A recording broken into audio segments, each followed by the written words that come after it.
حضرت جنید بغدادی رحمۃ اللہ تعالیٰ علیہ، آپ ایک مرتبہ حجام کے پاس گئے اور جا کے حضرت جنید بغدادی رحمۃ اللہ تعالیٰ علیہ جب آپ حجام کے پاس اپنے بال کٹوا رہے تھے تو حجام نے حضرت جنید بغدادی رحمۃ اللہ تعالیٰ علیہ آپ کے بال کاٹتے ہوئے حجام نے جب حضرت جنید بغدادی رحمۃ اللہ تعالیٰ علیہ آپ کی مونچھیں کاٹنی چاہی تو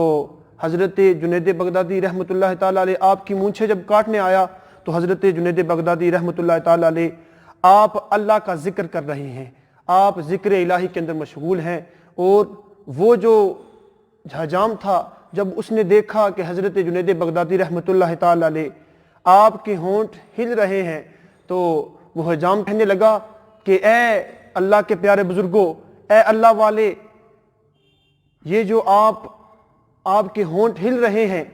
میں نے تو اس طرح چلانا ہے، تو یہ جو اس طرح ہے یہ تو آپ کے ہونٹ کاٹ دے گا، تو اس لیے آپ تھوڑی دیر اپنے ہونٹوں کو روک نہیں سکتے۔ تو حضرت جنید بغدادی رحمۃ اللہ تعالیٰ علیہ آپ نے کیا خوب ارشاد فرمایا، آپ فرماتے ہیں کہ اگر ہونٹ کٹ جاتا ہے تو کٹنے دو، لیکن ذکر الہی نہیں رک سکتا، میں ذکر الہی کے بغیر نہیں رہ سکتا۔ تو حضرت جنید بغدادی رحمۃ اللہ تعالیٰ علیہ آپ نے فرمایا کہ ذکر الہی کے اندر میں مشغول ہی رہنا چاہتا ہوں، میں ذکر الہی سے ایک منٹ بھی میں غافل نہیں رہنا چاہتا۔ تو اس حجام نے پھر آپ کی مونچھیں کاٹی۔ آپ کا ایک مرید تھا، وہ کہتا ہے کہ میاں میاں کر دی میں آپے میاں ہوئی، میاں مینوں آنکھوں سیو نصیر نہ آنکھوں کوئی۔ تو میرے دوستو، اللہ تبارک و تعالی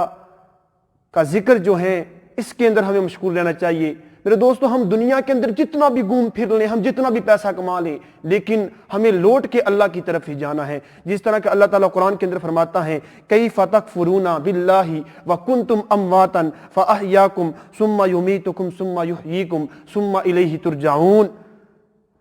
تم کیسے اللہ کا انکار کر سکتے ہو حالانکہ تم مردہ تھے، اور پھر اللہ تعالیٰ نے تمہیں زندہ کیا ہے، اور اس کے بعد اللہ تعالیٰ پھر تمہیں مارے گا، اور پھر اللہ تعالیٰ تمہیں زندہ کرے گا، اور پھر تم نے اسی کی طرف لوٹ کے جانا ہے۔ تو میرے دوستو، فرمایا جاتا ہے کہ میرے دوستو جب بندے کو جہنم میں پھینکا جائے گا تو جہنم میں پھینکنے سے پہلے وہ بندہ جو ہے اس کا چہرہ جو ہے پہلے ایسے ہو جائے گا جیسے کسی بندے کی ریڑھ کی ہڈی ٹوٹی ہوتی ہے۔ تو میرے دوستو، اس کا چہرہ اس طرح مرجا جائے گا کہ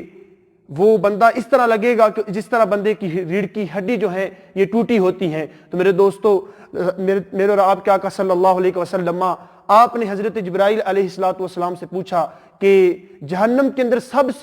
سب سے جو کم تر عذاب ہے، سب سے چھوٹا عذاب کیا دیا جائے گا؟ تو حضرت جبرائیل امین نے عرض کی، یا رسول اللہ صلی اللہ علیہ وسلم، جہنم میں سب سے چھوٹا عذاب جو دیا جائے گا وہ یہ ہے کہ جو جہنمی ہوں گے ان کو آگ کے جوتے پہنائے جائیں گے، انہیں آگ کے جوتے پہنائے جائیں گے۔ تو اس لیے میرے دوستو، ہمیں چاہیے کہ اللہ تبارک و تعالیٰ کے ذکر کی طرف ہماری توجہ ہو، اور اللہ تعالیٰ کی جو بتائے ہوئے احکام ہیں ان کے اوپر چل کر ہمیں جہنم کی آگ سے بچنے کی توفیق عطا فرمائے۔